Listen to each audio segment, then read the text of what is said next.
যে কটা সাকুলেন্টের কালেকশন আছে তার মধ্যে আমি আজকে কিছু সাকুলেন্টস আমি আপনাদের দেখাবো। তার মধ্যে প্রথমেই যেটি আসে সেটি হচ্ছে আমরা লোকাল ভাষায় যাকে আমরা বিষ্ণুকমল বলে থাকি। এটি সাইজে বেশ বড় হয়, দেখুন আমারটাও বেশ ভালো বড় হয়েছে এবং এর পাতার থেকে আমরা কিন্তু চারা বানাতে পারি। আরেকটি গাছকে আমি দেখাচ্ছি যেখান থেকে পাতার থেকে দেখুন গাছ বেরিয়েছে অনেকগুলো, কিন্তু একটা পাতার সেই লাস্টের যে অংশটুকু থাকে এটাকে যখন পাতা অন্তত সতেজ থাকে মোটামুটি, তো সেই অবস্থায় আপনাদের কিন্তু মাটিতে দিয়ে দিতে হবে, বা আপনি যে সয়েল বেস্টারটা বানিয়েছেন দেখুন এখানে কিন্তু পাতার থেকে চারা বেরোচ্ছে। তো এটি হচ্ছে বিষ্ণুকমল, আর এটি হচ্ছে আমরা একটু সাইজে ছোট হয়, এটি হচ্ছে কৃষ্ণকমল। এছাড়াও বেশ কিছু সাকুলেন্টস, সবগুলোর নাম আমার এখন জানা নেই, যেটুকু আমি জানি সেটুকু আপনাদেরকে শেয়ার করছি। এইটি হচ্ছে একটু অ্যালোভেরার ভ্যারাইটি। আরেকটি অ্যালোভেরার ভ্যারাইটি হলো এটি, দেখুন এটিতেও কিন্তু চারা বেশ ছাড়ছে ভেতর দিয়ে, নতুন চারা এখানে হয়েছে বেশ কিছু, এবং গাছগুলো বেশ হার্ডি, এতে জলের পরিমাণ কিন্তু খুব কম এবং খুব কম লাগে।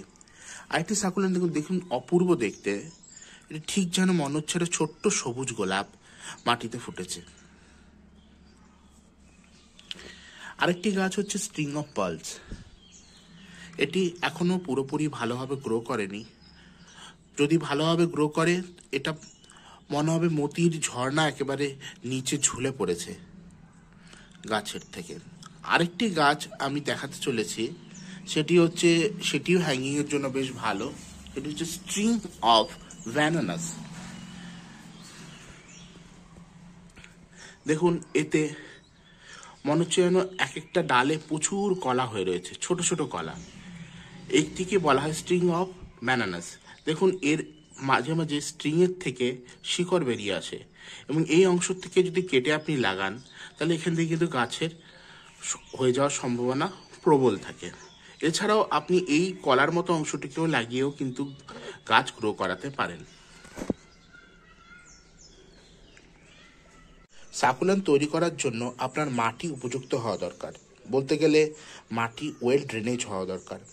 কথার অর্থ হলো যে যাতে মাটিতে জল না দাঁড়ায়, সেই জন্য 1 ভাগ মাটির সাথে 1 ভাগ বালি, এবং আপনি পারলাইট, অথবা যদি পারলাইট আপনি না পান তাহলে আপনি বেলে পাথরও ব্যবহার করতে পারেন, যাতে জলটা গোড়ায় না দাঁড়ায়। এছাড়া আপনাদের লোহার বা কামারশালায় যে সিন্ডার পাওয়া যায় সেই সিন্ডারেরও ব্যবহার করা যেতে পারে, যেটা গাছের জন্য খুব ভালো। আর তার সাথে আপনি হাড় গুঁড়ো এবং শিংকুচির ব্যবহার করতে পারেন, যেটা গাছের খাবার হিসাবে ব্যবহার করতে পারেন। যদি আপনার ভিডিওটি ভালো লাগে এবং মনে হয় যে আপনাকে কিছু হেল্প করতে পারলাম, তাহলে লাইক এবং সাবস্ক্রাইব করবেন।